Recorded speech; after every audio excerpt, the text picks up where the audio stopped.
La grosse bêtise des Korrigans.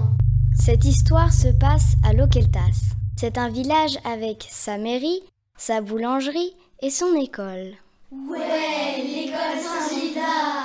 Il y a aussi une forêt très étrange, car plusieurs personnes ont déjà perdu leur chemin. Certains disent que lorsqu'on rentre dans cette forêt, on peut tourner en rond sans s'en rendre compte. Pourquoi ? Car dans cette forêt, il y a une grotte. La grotte de l'Ankou, la mort bretonne, le serviteur de la mort. L'Ankou, elle est grande, toujours vêtue de noir, et porte sa faux avec son tranchant en dehors, et jamais en dedans. Car il est toujours plus facile de faucher les âmes dans ce sens. Ah oui, dis donc, la mort bretonne a un côté très pratique. Ah tout à fait. L'Ankou doit aller travailler et sort de sa grotte. Mais dans la forêt, il y a aussi 7 Korrigans. Ces 7 Korrigans aiment bien mettre le bazar. Et ça fait longtemps, très longtemps, qu'ils essayent de trouver le refuge de l'Ankou.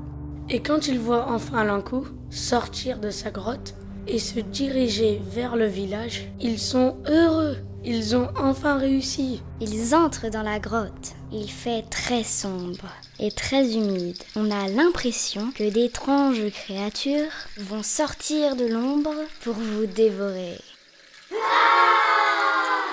Mais les Korrigans n'ont pas peur. Ils ont l'habitude. Leurs maisons aussi sont sous terre. Mais généralement, sous les arbres.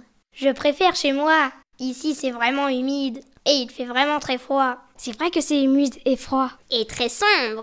Et très humide. Oh, ça va, on a compris. J'ai froid.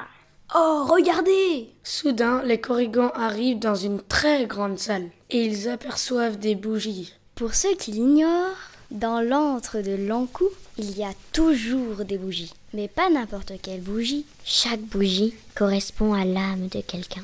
Oh, dis donc, c'est fou toutes ces lumières. Quand les Korrigans voient toutes ces bougies, ils ne peuvent pas s'empêcher de faire des bêtises. Ils décident donc de coller des bougies ensemble, sans se rendre compte de ce qui va se passer au village.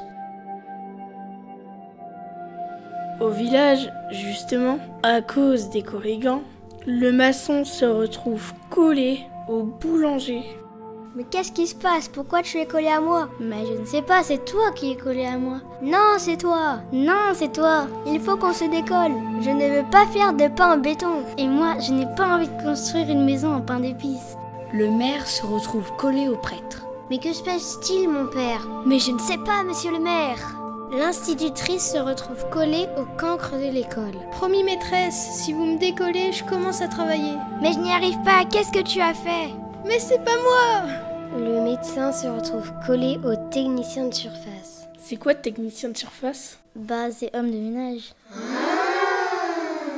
Plusieurs personnes se retrouvent collées, entre eux, sans rien comprendre. Quand l'Ankou arrive au village et voit tout ce bazar, elle n'en revient pas. Mais bon sang, qu'est-ce qui se passe ici? Pendant ce temps-là, les Korrigans continuent de coller des bougies. Allez les gars, il faut y aller. Si jamais l'Ankou revient, ça va barder pour nous. Oui, sortons vite. Tout en sortant de la grotte, les Korrigans chantent à tue-tête. On a collé les bougies dans la grotte de l'Ankou. On a collé les bougies dans la grotte de l'Ankou. On a collé les bougies dans la grotte de l'Ankou. Au loin, on aperçoit un cerf blanc avec des bois noirs.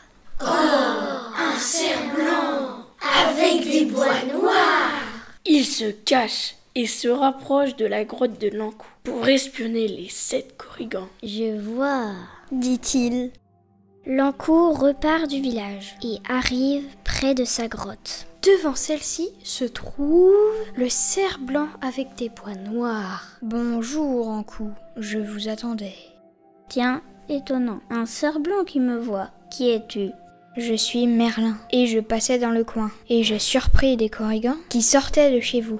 Bon sang, c'est pas vrai. Ils ont réussi à trouver l'entrée. Vite, il faut que j'aille voir, s'ils n'ont pas fait trop de dégâts. Une fois à l'intérieur, l'Ankou voit les bougies collées ensemble. Ah mais c'est pas vrai ces Korrigans, dit l'Ankou. Il retourne dehors voir le cerf blanc. Si vous êtes Merlin, vous pouvez peut-être m'aider. Mais bien sûr. Pouvez-vous créer une barrière magique afin qu'il n'y ait que moi qui puisse rentrer? Eh bien, j'allais vous le proposer. Le cerf Merlin crée donc une barrière magique, Afin que plus personne, à part l'Ankou, ne puisse rentrer dans la grotte. Et dans le village, que se passe-t-il? Le maçon est enfin décollé du boulanger et ils peuvent reprendre leurs activités. Quant au cancre de la classe, à force d'être collé à la maîtresse, il a enfin décidé de se mettre à travailler.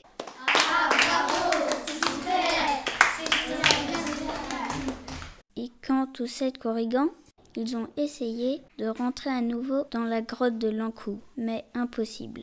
Le serviteur de la mort peut enfin continuer son travail. Alors attention à vous si vous croisez l'Ankou. Fin de l'histoire. Oh